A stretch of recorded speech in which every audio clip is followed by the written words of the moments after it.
we go. So welcome, everyone. Today is Wednesday, December 18th, 2019. The time is 2 p.m. This is a special meeting with our Waterways Advisory Board, and it's a follow-up. Attending are Commissioners Duncan, Brooks, and Filios. Do we have any changes to the agenda? Hearing none, we're moving on to a number of items. And just for everyone's benefit, we do have 1 hour allocated. We do intend to use up the hour. And we'll hold public comment until the end. The purpose of this meeting primarily is to hear from the Waterways Advisory Board and undertake a couple of action items, and the remainder will be items for discussion. So off we go. First item of business, Waterways Improvement Fund grant request from the County Marine Division for a diesel truck for towing boats. Who's on for this one? Terry.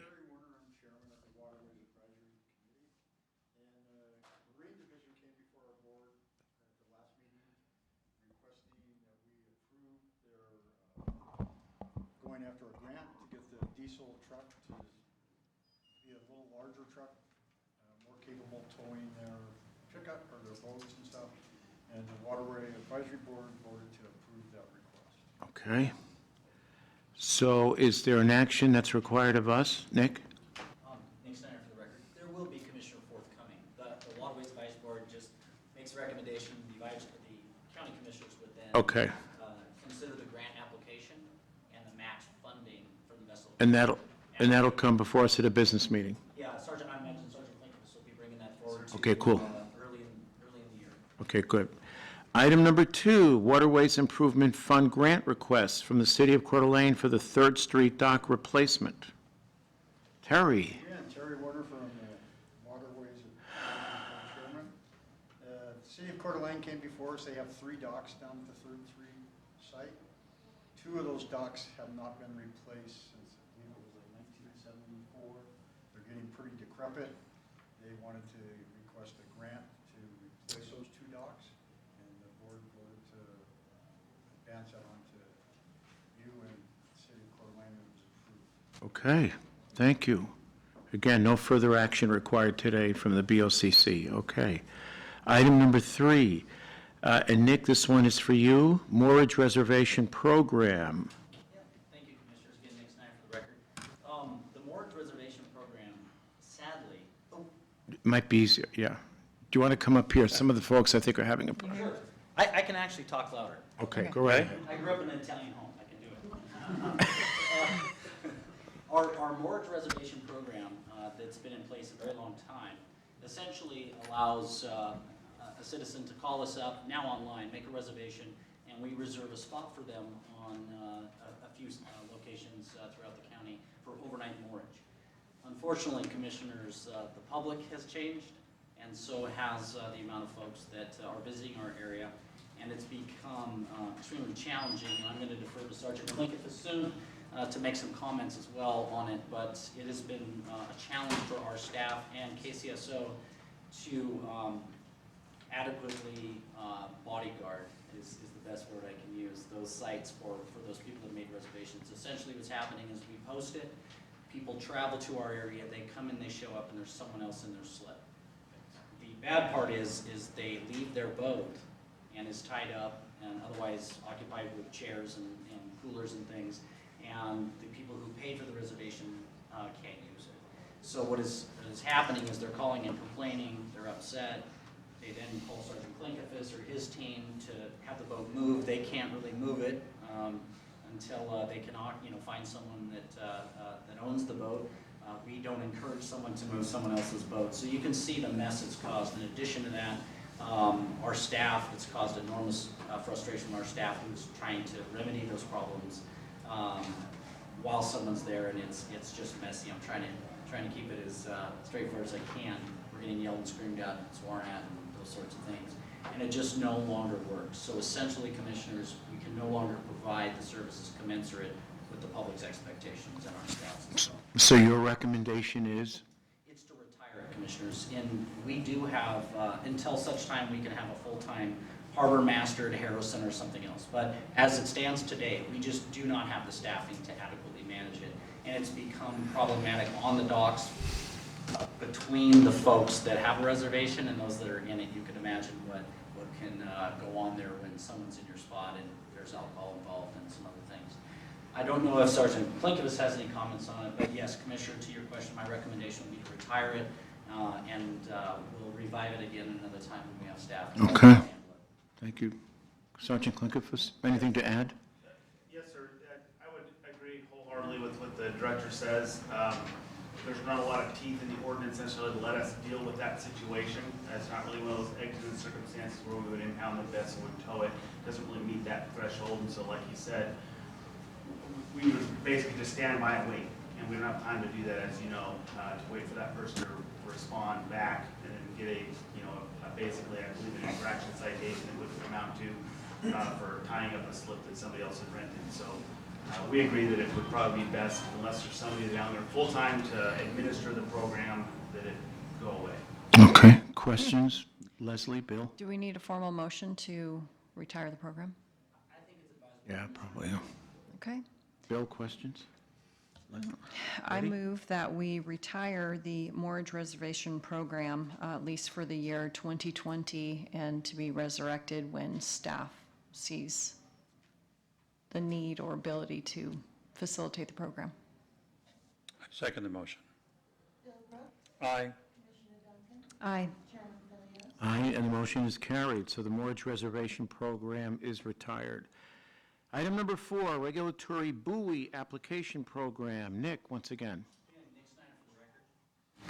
The regulatory buoy application program, I know the board is somewhat familiar with this in that a citizen would come to Parks and Waterways and obtain an application for a buoy in front of their home is the general premise of it. However, Commissioners, as the board is aware, under Idaho code, a private citizen cannot obtain a regulatory buoy. Regulatory buoy is tantamount to a stop sign in a road. It's meant for navigation and to mark hazards, etc. To that end, Kootenai County started a program a long time ago, and at that time it might have made sense for some other purposes, but we have probably processed somewhere in the neighborhood of about 100 applications, Commissioners, in the 13 years I've been here, and only 3 have ever been approved. One of those was a swim area on the Spokane River, and that was more of a community. It wasn't a single individual residence, and that was on the recommendation of Sheriff Marine Division because of the proximity to swimmers and boaters in that narrow area. The second was a commercial marina, which of course made sense, and then the third was another commercial marina that already had buoys but needed some additional. And Idaho code makes it clear that only a government agency and or commercial marina essentially can apply. Compounding problem, Kootenai County isn't the permitting agency, it's the Idaho Department of Lands. So essentially we have a disingenuous process that simply frustrates the property owner, frustrates Sergeant Klinkoffis' team, ours, and certainly the board. So all involved, it just doesn't work. Applicants, if you're going to get a dock, go to the Idaho Department of Lands, and that's where they should go for a buoy if they would like to make application. We simply just don't have the authority. It's my recommendation, Commissioners, that we focus on public navigation and marking hazards. That's where we should be deploying buoys. I do think that the public, if there's a unique and compelling circumstance, something new, they can certainly give us a call, and or Sergeant Clean give us a call. We can meet about it. But to just have an application process for the world to go after buoy has been problematic. So again, my recommendation would be to retire the program in its current form. Okay, Sergeant Klinkoffis, comments? We agree with that. There's no mechanism really for these guys to weigh in on it necessarily, and we field a lot of calls throughout the summer looking for how to do what they're trying to do, and it wastes quite a bit of time at the Waterways Advisory Board meetings discussing these issues that nobody at the table really has any bearing on. Fair enough. Questions? Bill? Motion? I move that we retire the regulatory buoy application program. Second the motion. Aye. Aye. Aye, and the motion is carried to retire the regulatory buoy application program. Okay. Item number 5, Waterways Advisory Board Workshop Meeting, potential action item. Terry, please. At our last, Terry Warner, Waterways Chairman, at our last advisory board meeting, one of the members brought up that they would like to have a workshop to discuss a lot of the issues that have been coming up on the Spokane River and plus on the lakes. And so that workshop has tentatively been set for January 7th. It's going to be a workshop that we have, Mr. Snyder has selected a group of people who represent the Spokane River, Lake Coeur d'Alene, Hayden Lake, to sit on the committee to discuss these ideas, and hopefully we'll be able to come up with some solutions and bring those forward. It is not going to be a public hearing, so we will be taking very limited any comments from the public. We feel having people representing those different groups would be more productive than having a room full of people trying to talk over the topic. Sure. Questions? None? Sergeant Klinkerfuss, any thoughts? No, sir, I agree. Director Nick Snyder? I think it's a good idea. I think it'll hopefully bring a recommendation out of that 2 hours rather than just, again, like the chairman said, just a lot of testimony, so. hopefully Okay. something good comes. Appreciate it. Okay, item 6, excessive wake definition. Who would like to take, oh, Terry, once again. Okay, go right ahead. I'm not trying to, take over the. No, you're fine. Being chairman, I get selected for all this. Terry Warner, Chairman of Waterways Advisory Board. Sheriff Wolfinger brought forward an ordinance at our last meeting, proposed ordinance for changes and all. After discussion, the committee felt that the excessive wake, changing the definition for that was a good idea, and a motion was made to bring that forward to the county commissioners and let you know that we're in favor of the changing the definition for the excessive wake. I believe the sheriff's department would be putting that together and bringing that forward. And when they do, I think we just need to be careful. It's been suggested that when it was brought to us, it was discussion of Spokane River, but yet if you put it in the main definitions of the ordinance, it's going to apply to Lake Coeur d'Alene and all of it. So we need to make sure that we're specific that it only applies to the Coeur d'Alene or to the Spokane River. Okay. Any questions? So does that rest with legal? Yeah, Sure. Commissioner Nick Snyder for the record. Go right ahead, Nick. The discussion was is that Sheriff Wolfinger and Sergeant Klinkins can jump in anytime. My recollection is that Sheriff Wolfinger was going to take that to legal, have legal review it, help define what an excessive wake is, how would they determine that, then Sheriff Wolfinger would bring that back to the county commissioners for consideration. Okay. That's what I recall from the meeting. I believe so, and some of the considerations, the point was made that if it's in definitions, it will apply unless it specifically says it does not. But I guess one of the questions that has come up since that we need to discuss internally before we present something to you complete is if it's excessive on the river, why wouldn't it be excessive on the lakes? It's a good question. So Yeah. That's something that we need to answer first, I believe, before we would put that before you. So we got some more to do. Okay.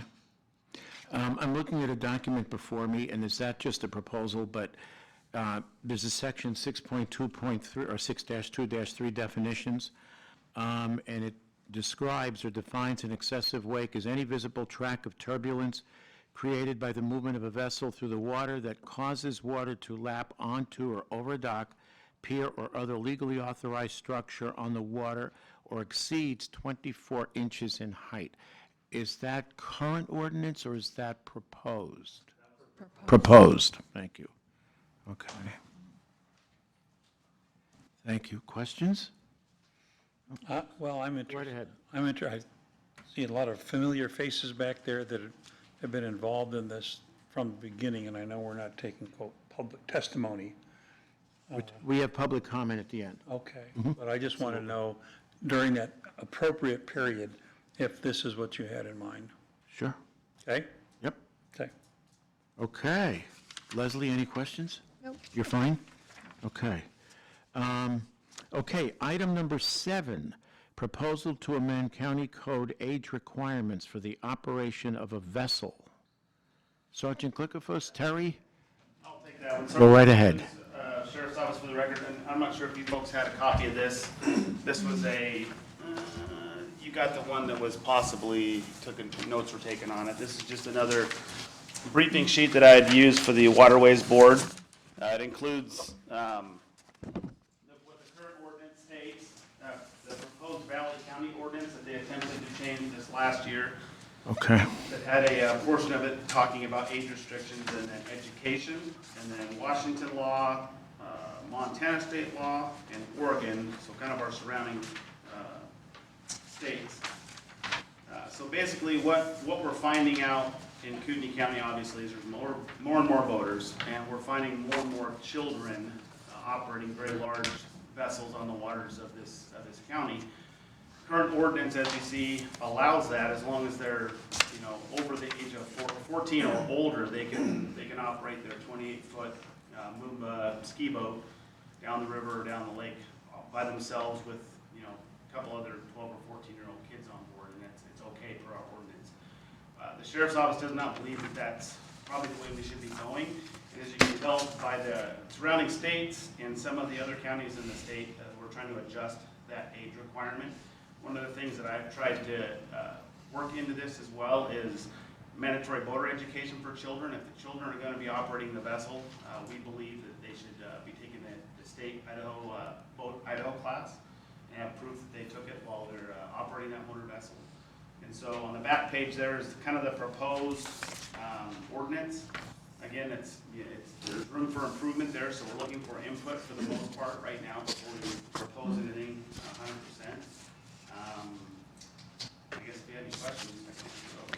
How many tickets do you issue to underage or, under 18 operators? I would say last summer, it was probably under 10. I can get those exact numbers for you though, Commissioner, in reference to that age, but I would venture to say out of the 138, I believe, citations, probably less than 10 were to those types of children. Any OUIs or accidents?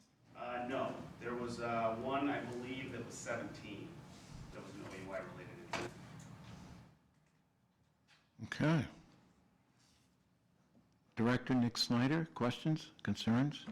This isn't my area, to be honest. Okay. Commissioner. It's something for law enforcement. Okay. Go right ahead, please. Discussed this with IDPR, Idaho State Parks and Recreation, and their voting coordinator states that they are supportive of this. As you know, the state of Idaho is, I believe, one of 4 states in the nation that don't have mandatory voter education. And so this is kind of one of our ways to start at the ground level with the kids, possibly, in the Kootenai County area, and maybe be a model for the rest of the state, and maybe for the other states that aren't implementing mandatory voter education. This might be the start for us. I'm thinking just off the top of my head that this is a more restrictive law than the state might allow, since the state does not require voter education, so that's something that our legal would have to weigh in on. Of course, this has not been vetted by legal yet. Okay. That would be done when it's proposed to you as the official request for change. Okay. There is no state law currently on the books that talks about age of operation at all. Interesting. Okay. There's a note in IDPR, if you go to their website, there's a note in the education portion that talks about the age, but it also notes that there's no statutory requirement or limit. Fair enough. Terry, for the Waterways Advisory Board, any thoughts? The board actually was in favor of having them move this forward. We're supposed to bring it back at our February meeting with some language changes that we had suggested. One of them was the responsible adult, make sure that they were responsible and Okay. so, Okay. so we'll listen to it again at our February 2nd meeting. Okay, thank you. Okay, moving on to item 8, proposed ordinance change for Spokane River general discussion. Terry, would you like to lead us? Want to change places? Go ahead. Sheriff Wolfinger came before the board, and besides the excessive weight, he had a couple of other suggestions the board took no action on. Big one was no water skiing zone, the entire Spokane River upstream from Post Falls Dam to the entrance of the river channel at Kootenai Lake would be restricted from water skiing. And there would be another definition change that the water skiing would be included under the towing. You wouldn't be able to tow tubes, there'd be no wake boats, none of that. The board did not take any action on that part of the proposed ordinance. That's pretty much where we're at. Like I said, we thought that if we did the excessive wake definition and change that, that would give the Marine Division some teeth to actually be able to cite some people if they were being excessive. But we didn't want to take on water skiers. Okay. Sergeant Klinkerfuss, thoughts? Yes, sir. A couple thoughts. One of the things that spurred this idea was enforceability. Is this enforceable? What is enforceable? As we've stated over and over again, the current laws on the books, although they sound good, they're not readily enforceable. This is something that is. You're either towing a tuber, a skier, or a wakeboarder, or you're not. It's pretty self-explanatory. It also does not target any specific boat, which I think is popular in some sections of this debate, to ban wake boats or the such, or boats that create an enhanced wake, so it doesn't necessarily target them, it targets everybody equally, if you will. We also believe that the Spokane River is now too busy and too narrow to safely do these types of sports. If you go down there, again, I also recommend ride-alongs, please, from any commissioners that would like to. I know Commissioner Duncan came out with this last year for about 6 hours. I invite the rest of you, if you'd like, come out for a ride-along and see what we see on a day-to-day basis. There's already provisions in county ordinance for the Coeur d'Alene River. It is a no skiing area as well currently, and that's due partially to some environmental issues, but it also is to its narrowness as well, and deadheads and obstructions and some other things. And so there's already a precedence in county ordinance for narrower channels or rivers for this provision. And so that's what spurred this idea from the sheriff's office. Okay. When you say that the current ordinances are not enforceable, what were the 138 tickets for? They were for a myriad of things. I'd have to give you, I don't have the exact numbers for you. Lots of things. Very few of them were for damaging wakes. Actually, I don't think any of them were. Okay, so that's what you're specifically referring to. Good question. Thank you for clarifying that. There were no damaging wake citations issued. To my knowledge, there is one damaging wake issue citation that has been done in the last 10 years, and it was an obvious situation where a very large vessel, I believe it was over 60 feet in length, did some damage on Lake Fort Lane, and that operator paid the citation and it was over and done. So most of the citations were for speeding? They're speeding, registrations, too close to docks. Those would be probably the more hazardous ones, operating too close to vessels, or to other vessels or out of docks. And I think a handful of OUIs, maybe like 25 OUI. Oh, 25. 25 OUI. There was 4 others in the state of Idaho. 4 other counties had one each. Okay. Bill, any questions? No, I just would say, I've been up and down the Spokane River in my boat, probably more than 50 times, from Cedars all the way up to the boys up there before the dam. And one of the things that bothers me is when the sheriff says, well, we can't enforce it because we can't exactly define it. I'll tell you what, if you're going 50 miles an hour down Northwest Boulevard and you pass a cop car, they're going to flip around and give you a ticket whether or not you have a radar, they have a radar gun on you or not. And if we were going by that definition that we don't have an exact, precise, provable track on that car, we wouldn't be stopping anybody like that. So I find that a little disingenuous. We know what's unsafe when we see it. And whether you're law enforcement or whether you're just a civilian boater. And it needs to stop because thank goodness we're way far ahead of where we were last year at this time, which was no place. And now we're at least there, but we only have a few weeks, maybe a month, maybe a little more to go to get these things in place. And we have the resources and we need to start using them to use a stepped approach on the river and not be afraid to take some action, not be so timid. Right. Mr. Snyder, how many buoys do you expect to have in place, regulatory buoys on the Spokane River by the start of the season? We just met with a marine contractor, we hope to get the 20 buoys purchased, deployed. Boating season is sort of broad. Sure. And in that, when the water levels provide the marine contractor to get downriver and deploy those, we hope by June 1, Commissioner. That's the goal. And how many are there? There's 20 total, and they are. I mean, before that, we put the 20 in, how many were there? Are there any currently? Yeah, there are. How many? Current buoys, I think there's 13. There could be Okay, 15. so it's a significant increase. Yes, they're also, Okay. they're also much larger. Okay. And they're also lit. So they have a navigation lamp Good. as well. So the excuse to Sergeant Klinkiff and his team that I didn't see it is going to be much more difficult after June. Okay. Sergeant? One more thing, I just wanted to clarify the sheriff's office stance on non-enforceable. I totally agree with you, Commissioner Brooks, that speed and distance from docks or shorelines are enforceable.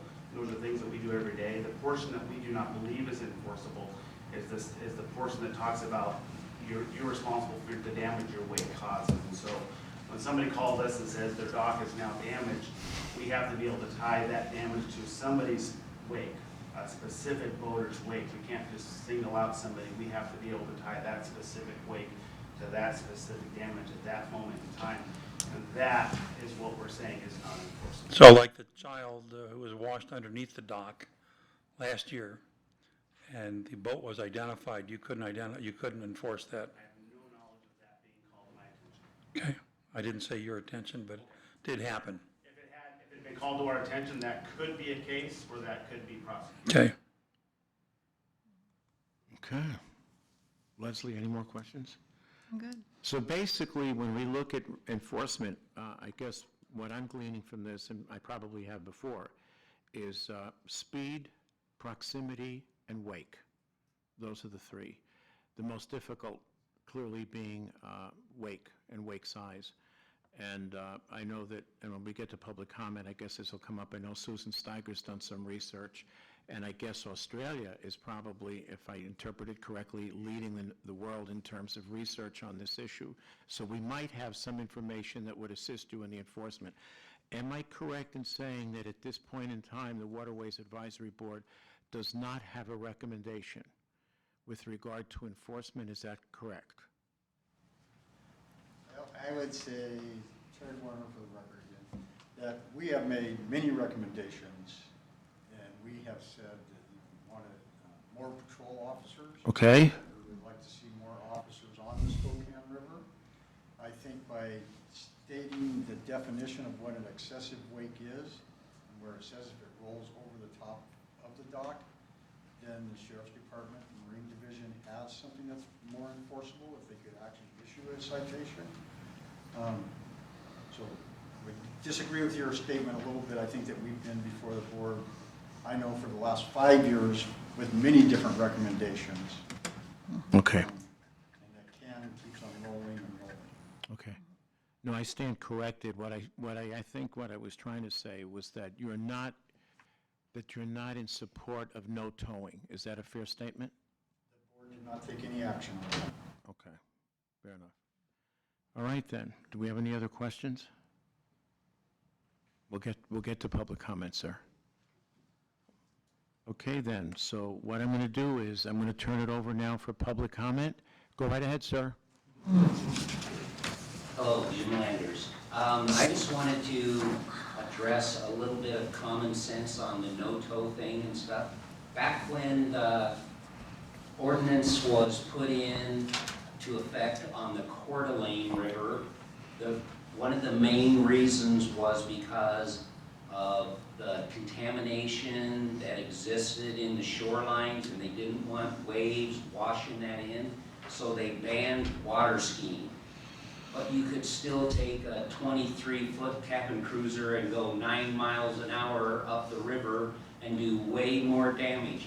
What people aren't taking into account is that with a water, I'm talking water ski, not wake boarding and surfing and stuff.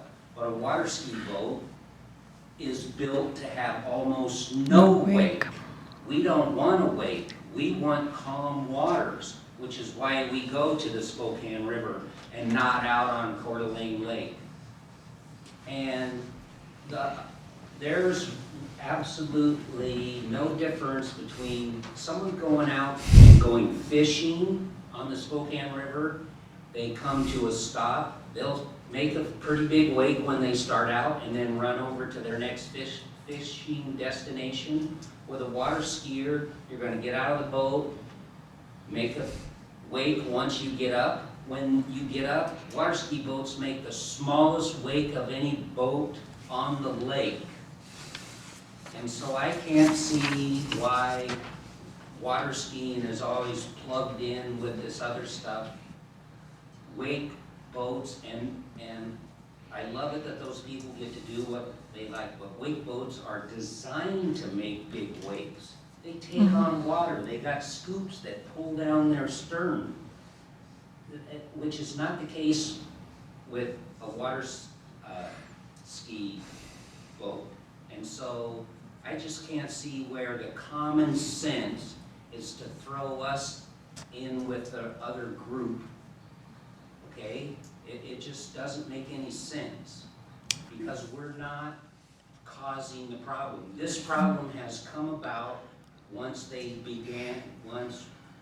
wake surfing and wakeboarding became popular, and you got these boats out there that can make 3-foot waves so that the people can actually surf behind them. And that is not water skiing. Fair enough. So Thank please you. don't throw us in with them. We're not part of that. Understood. Jim? Thank you. So my name is Jim Stafford, and I'm the president of the Spokane River Association. And first of all, I would like, hopefully, that someone from the Spokane River Association will be invited to attend this forum to propose. And I believe that's the case. Is that correct, Terry? Okay. Okay. Secondly, I encourage the commissioners to talk directly with the sheriff. He did an outstanding job, as did Will, in presenting their case, okay, in terms of what the issue is for them on the river. So I think they should have some amount of weight, okay, of what happens on the river. The other thing that happened was actually his recommendations that you have in front of you, the changes to the ordinance, was kind of an all-encompassing thing that he did, okay? And that the board chose to single out the definition of the lake. So I don't know how that works, but anyway. And it was put in on purpose by the sheriff in the place where it's put in, where it applies to all the water. And now somehow they've changed the position that should be only on the river, which for me personally is great, but I think that the forum was followed was that they adopted it for the whole river. Also, out of the discussions, there was a meeting between the president of the Spokane Lake Coeur d'Alene Homeowners Association and myself and River Friends, and we kind of consolidated what the recommendations, okay, currently are from different people, okay? And to address this gentleman's deal, we kind of think that the sheriff's proposal is in general a little harsh on people that use the river. But we did come up, so what we did is we have the sheriff's recommendation, and then what we endorse, okay? And it's a way of solving all the county problems with one ordinance, okay? Okay. All of it? Can't argue with that. right? Oh, just the water ones. Well, maybe we all go away.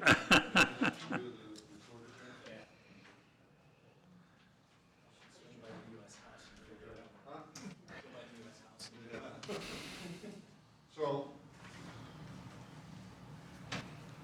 Okay, Brett. I think that's kind of, what we've, as a group that represent the different factions of the river, believe is a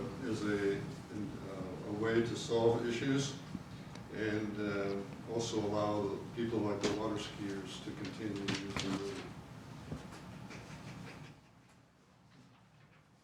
Got one left. It's all yours. Okay. I noticed you indicated no water skiing, the final item? Oh, on Coeur d'Alene Lake, okay. And the entrance to the river channel, okay, I'm fine. Anyone else? Susan, please. Susan Steiger for River Friends. I just want to make 2 points, if I can be succinct. You have a rule on the Spokane River against excessive lakes. Clearly, somebody at some time in the past recognized that that was an issue on the river for all kinds of reasons that Nick discussed with me almost literally a year ago. It's too narrow, too shallow, too many people on the river. There's lots of arguments about whether or not that's enforceable. And Bob and I have those arguments on both sides. So, to some people, it isn't very clear, and that means to a boater, you don't have a clue whether you're generating an excessive wake or not. We think the county is this close to making a good step forward to address the issues on the Spokane River by clarifying the county's intent when they use the word excessive wake.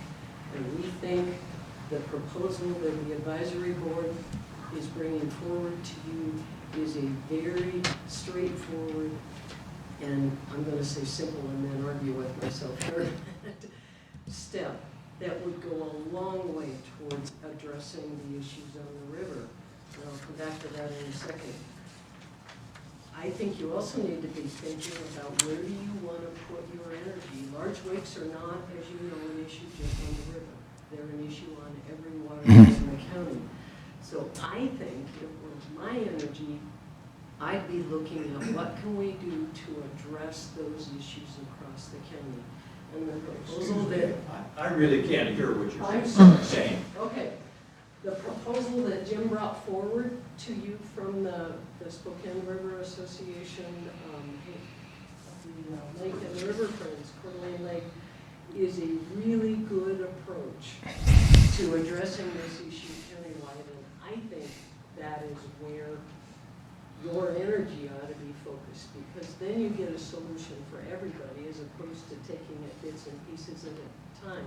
So a two-step process, a very hopefully simple step that addresses, clarifies what the county's intent is by the term excessive wake on the Spokane River would be a big thing, and Commissioner Brooks and I talked earlier about that.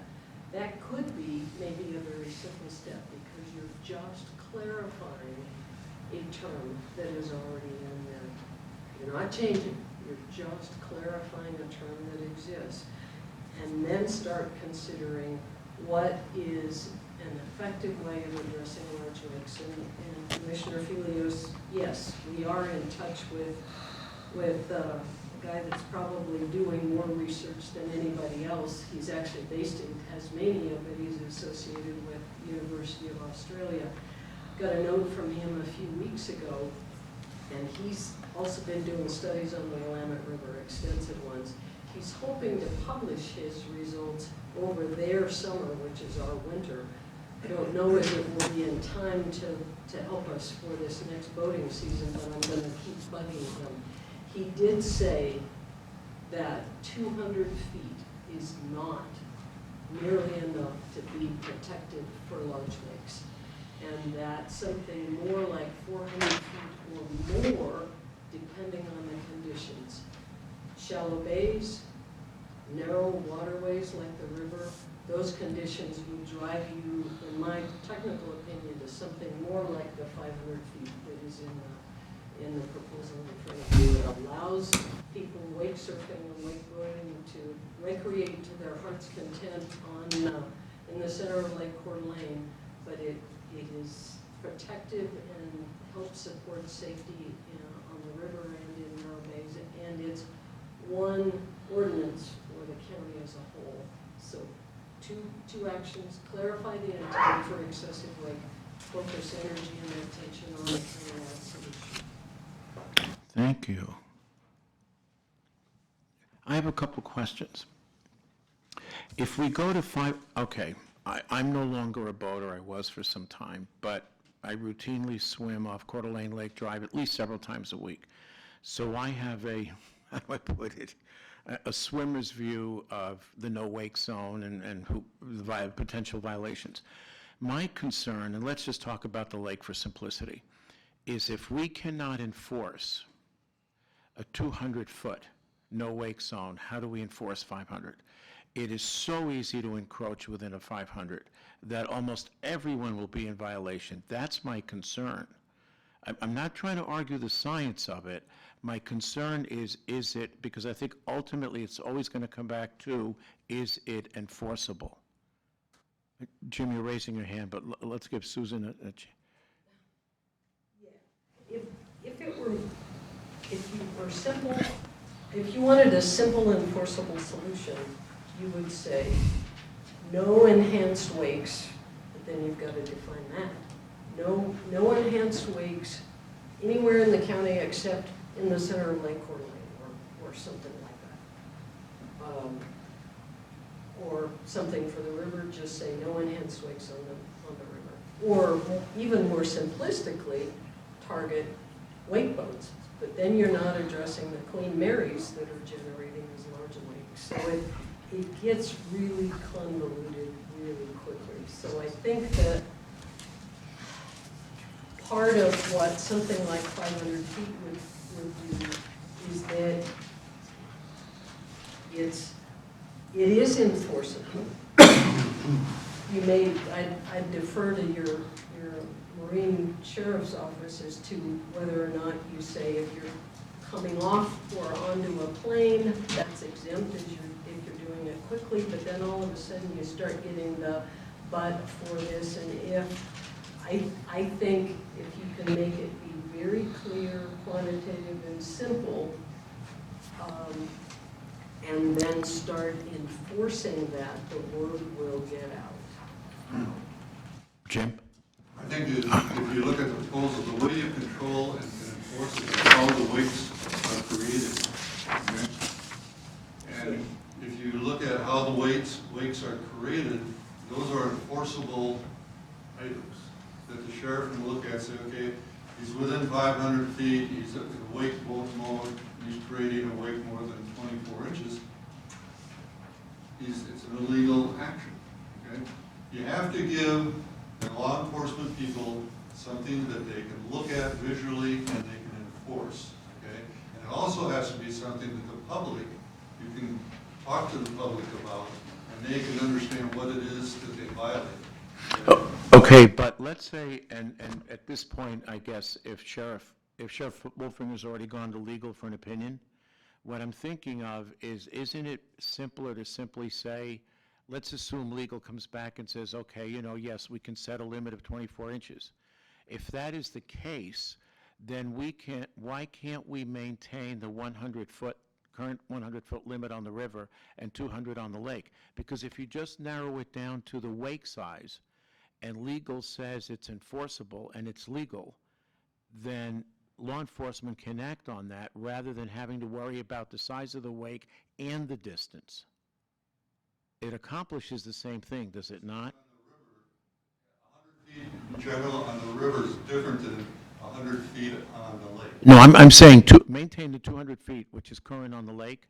Why not 200 feet on the river? Well, that may be possible. I'm not necessarily opposed to that. 500 feet on the river, two vessels passing each other, guess what? They're both in violation, potentially, because at its widest point, it's 650 feet. The river is unique. Yes. It's narrow. Yes, sir. And somewhere, someone's got to take into account what the issue is. Right. That's what we're asking. Okay, but I think we're getting there. This is an interesting discussion. Susan, you're pondering. You want to speak? Well, I shoveled snow all morning, so forgive me if my brain cells aren't functioning. She's not very good at it. What the advisory board and the sheriff's recommendation and what you see in front of us all have in common is that there is an element that says if you're generating a wake that is in excess of 24 inches trough to crest, that's excessive. Okay. Period. And on the Spokane River, that means you can't, with that definition in your current regulation, you cannot generate that size wake on the river, period. Exactly. That would be a huge step forward in protecting. Then I think you can put some energy and work into, is there an approach that could be used countywide? And is there a clear, simple, technically supported rule that would work countywide? And we can certainly work to continue to get some data, but based on everything that I've seen, 500 feet is not completely protected, but it is significantly protected of shorelines of little children on docks, et cetera, other boats, boaters, from large wakes or enhanced wakes. If you take a step that says, let's clarify what we mean by excessive wake, do that first. As the advisory board is recommending to you, it's based on the sheriff's recommendation. We all agree that that's a good definition. Take that step and then work to come up with ideally in the next month or so, a sound basis that is clearly understandable. I can't judge whether I'm 490 feet or 500 Precisely. feet. But if the sheriff stops me once and gives me a warning, you can bet darn well that the next time I'm out, I'm going to make sure I'm more like 600 feet. Understood. So there's some, I would rely on the Marine deputy staff to advise you on how do you do this in a way that is Enforceable enforceable and understandable. and understandable. Go ahead, Bob, and then we'll go to Tom. Go right ahead. Get this in context. Your question about the 100 feet. First thing is, nobody said you do away with no wake between 100 feet or 200 feet from the shore. That's there. If you say that no excessive wakes within 500 feet, you have this tiered. Bob, you should go to the microphone. I'm sorry. Or stand in the back. You know, Bob, we've got an extra mic here. Yeah. There you go. Well, first of all, nobody Pick it has, up. Go ahead. nobody has said that we do away with the 100 or 200 foot no wake. That's there, it's no reason to change that. Go right ahead. And so if you wanted to make this countywide, you'd say no excessive wakes There you within go. 500 feet. And so you have this tiered thing. So the people who have wake boats or jet boat, or wake surfing boats can still use their equipment, right? So if you say no excessive wake anywhere in the county, they're out of it, right? I mean, that puts them out of it, and that's kind of unfair. So the thought that you had of if you allow the tiered situation, no wake within 100 on the river, no wake within 200 on the lakes, no excessive wakes within 500 feet, there's still, everybody gets to live, right, in that. It doesn't, and I'm going to pick on Sergeant Klinkovitz, even though I respect him a lot. I heard him early on in these discussions say he could train his deputies to get close to that kind of thing. Mm-hmm. And I understand maybe he can't tell 24 from 23, but he can tell 24 from 36, right? Crest to bottom. So there is some way to enforce those, at least at their limits. We can do that. If you get something in the county, and that you can, that you do for the 500 feet, no excessive wake, that's the least pained amount of people.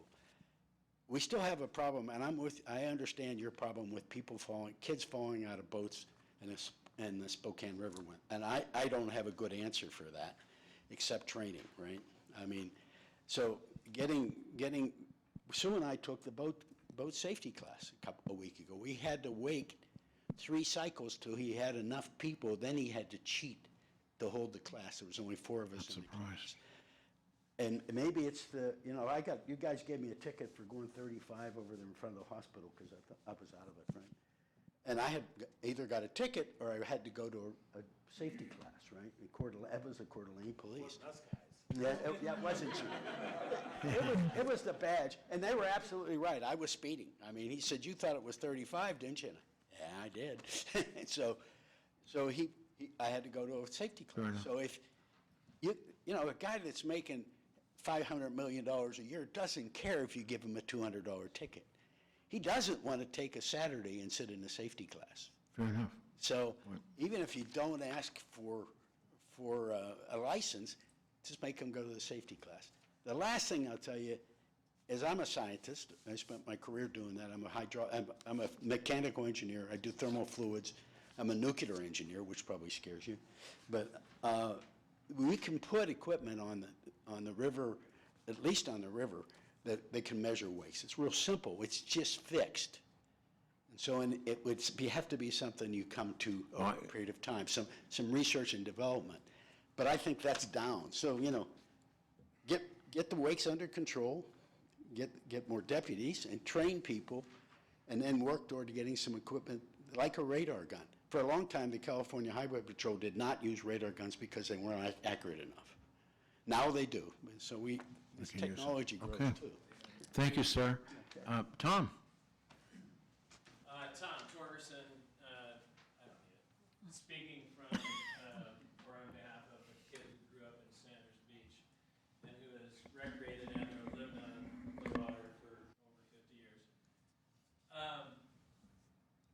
Bob settles me a little bit with regards to excessive wake within 500 feet because you're setting the deputies up for an absolute nightmare. There's no way anybody can discern 500 from 400 from 600 when you're out on that water, and I know it, and I would wager to say Will would agree, it's exceedingly difficult, and to make their job more onerous than it already is seems egregious on them. The other thing that I was educated on is the laws that we have, if they were followed, probably are sufficient. I was saddened to hear the incredible number, over 150, I believe, applicants for Marine deputy, is that correct? And how many passed through boards and backgrounds? 3? That passed, yeah. Last year we processed approximately 85 applications, and we ended up with about 4, I believe, out of that. So when you think about the number of deputies that are able to join the program, they're in a huge spot. They have the money, I've been told, to actually fully staff the Marine Deputy Division, and they can't do it because you can't get qualified candidates to do it. There's some interesting things going around with, some ideas about, seasonal employees like teachers becoming Marine deputies and some other things, and city of Coeur d'Alene and city of Post Falls police doing it. But so enforcement, and it's not by any lack of effort by the actual officers, by the deputies. It's by lack of candidates to qualify. In addition, comparing the lake and the river is not fair, in my opinion. This place was made on recreation, it was built there, and it should stay there, in my opinion. I agree, the river is a mess. I've chatted a little bit with Commissioner Duncan about even, starting out with something simpler. Westbound traffic stays on the north side of the river. Eastbound traffic needs to stay on the south side of the river. Some things that are a little bit, taking some steps. But you could put every you know, every imaginable code on the water, but if there aren't any deputies that we can hire to enforce it, what's it matter? Doesn't matter. And I'll tell you, I've seen it. I've watched kids tube in the middle of the T of the channel off of Tubbs Hill. You watch them spinning their kids off, and one kid falls off, so they take a sharp cut, and now another one's over here. Now you got kids that are 200 feet apart in the busiest part of that entire lake, and it's the most dangerous thing I've ever seen. And I'm actually surprised that somebody hasn't been killed there and on the river with towing. But to restrict people from fun, I mean, gosh, you could even start with restricting weekends and holidays or what have you, but that's part of why you live on the water. And with regards to wave height, you can't compare it to docks. Because I know, and Nick, I know you know, you've seen all these old docks that sit 4 inches above the water because their cedar float logs are down. So now what, if somebody throws a wave over that, now they're in violation? And I'm not saying there's an easy solution, and I wish I had one for you, but I don't. And you need to figure too, what is the true wave height? If you're on the ocean, you're a surfer, it's from the front of the wave to the top. Is it trough to crest, or is it the true wave height? There's all these sorts of little weird things that you guys have to figure out before you make code. Because somebody will come challenge what the true wave height is. If you're thinking trough to crest, but it's actually wave height is measured from the front of the wave to the top. And again, if you could regulate common sense, none of these guys would do this. There's two reasons. They either don't know what they're doing, or they're showboating to show off in front of people on the docks. I think that's the only reason they do it. I've wave surfed a few times. We've gone out in the middle of the lake, in between like Kootenai Lake Drive and Squaw Bay, and I don't see any reason why you can't do it out in the middle of the lake. It doesn't really matter, you know. So that's where the people that I know do it. But it's a tough thing, but I think you got to be really careful to not punish the innocent, you know, for the bad doings of the guilty. And I wish I had an answer for you, but I just started kind of really wrapping my arms around this thing, and I think it's a really complex. Yeah, we've got a couple, thank you so much, Tom. I'll just make a simple statement. With regard to the recruitment challenge, which, by the way, has been an ongoing challenge for us, for patrol deputies, Marine or street or otherwise. The public needs to know that, so that they don't blame you guys or the deputy. No, I know, and our KCSO, and Sergeant Klinkenfuss can correct me if I'm wrong, we run right with the national average. There's a 98% dropout rate. You get 100 applications, 2 are going to make it. Sorry, it's a state of affairs, a sad state of affairs in our nation right now. But that aside, I've been in communication, and we've met with Post Falls, with the mayor, some of his staff, and Chief Knight, and they're amenable to providing assistance. And in theory, I say in theory because we haven't officially met with him yet, so is Mayor Widmeyer. So we are taking that approach. We're trying to get at least 4 deputies. These folks are trained, obviously, but they do have to go through the actual Marine training, which would be sometime, I presume, in the early spring. So we're working that issue. But yeah, Tom, it's a sad state of affairs, and it's a national problem. Somebody else wanted to speak? Yes, sir. Yeah, Thad Osborne, I just wanted to fight real quick. I wrote an email today. Yeah, I remember. Thank you. I still stand by everything I said there. I'm standing here for myself, not representing anybody but me. I spent an amazing amount of time on the river. I don't agree with you, Tom. I definitely don't agree with the fact that you can't put numbers in the regulation to help educate the people what 500 feet is. If we can rely on common sense, I would say yes, but Sergeant Klinkenfuss could probably say we can't rely on common sense. And I would also say that we need to increase, why we allow 100 feet on the river from docks and swimmers and whatnot. Why 100 feet is not in the lake. So I think we should make it the same, 200 feet. Okay. Because it's thinking yards. I think most people are used to thinking in yards. And I'm a hunter, and there's regulation, all traffic laws are based on distance. But I think we can definitely get people to estimate a distance after they're forced to start thinking about it. So if we don't put anything in the books and just say be safe out there, Forget people aren't it. going to do it. Oh, yeah. Right? Clearly. And if you put stuff in the books and don't enforce it, Same difference. same difference. Right. Like you enforce it,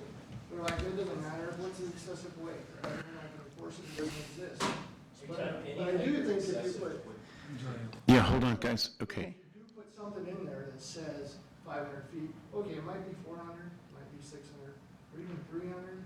I think it goes a long way towards what we're trying to do here, which is create an environment where the overall level of safety for everybody else improves. Because, I mean, let's put it this way, if we don't do something soon, I mean, I'm surprised we haven't chopped anybody up yet. I am. Okay, thank you. I'm going to go one more and then we're done. Sir, you wanted to speak? Yes, I do. First of all, I endorse the 200-foot limit. I live. I'm sorry, your name, sir? Fred Evil. Okay. I live on the river. Yes, you've written this, okay. Now, as far as judging 200 feet, 500 feet, 100 feet, there is a simple, cheap measuring device that'll do it. So if the sheriff's office does not have these, they should get them. And you can go on the internet and probably get them for $50, $60. I can sit on my dock, have sat on my dock, checking out how close people are Okay. coming to the dock. And it's very simple with a measuring device. And if you don't have one, you should get one. Okay, so okay, one more, 2 minutes, max, go. A different subject. My name is Ray Bradley and I live on the river. I don't know if I'm on the Waterways Board or not, I'd like some clarification. I got a phone call a week ago and I was told my term had ended and I was no longer eligible to apply for reinstatement to the Waterways Board. I looked on the internet and my term does not end at the end of 2019, it ends at the end of 2020. And I don't know whether I'm on the board or not. And I know you also reduced it to, I'm told you reduced it to 7 members. And so I just need some clarification on whether I'm on the board or not. And I think there are some other members that are in the same boat. Sure. I'm going to apologize for any misconception that there was. We did reduce the number from 9 to 7, so that eliminated 2 positions. And there's going to be a letter that comes out, and I'm kind of surprised it hasn't gone out yet, but we'll work on that this week. And it explains some of that and how, the term's ending and things like that. So, yeah, we decided that we're going to put most of our boards at 7, or even I think we knocked Noxious Weed down to 5. And so that's kind of where this board landed, kind of across the board. So I think there's just a couple of them that are going to remain. Guardians, they're remaining at, and historic preservation, sure. Okay. So anyway, so you'll get a letter. You'll get an official letter that will let you know what's going on. Yeah, there you go, okay. So you don't know whether I'm on or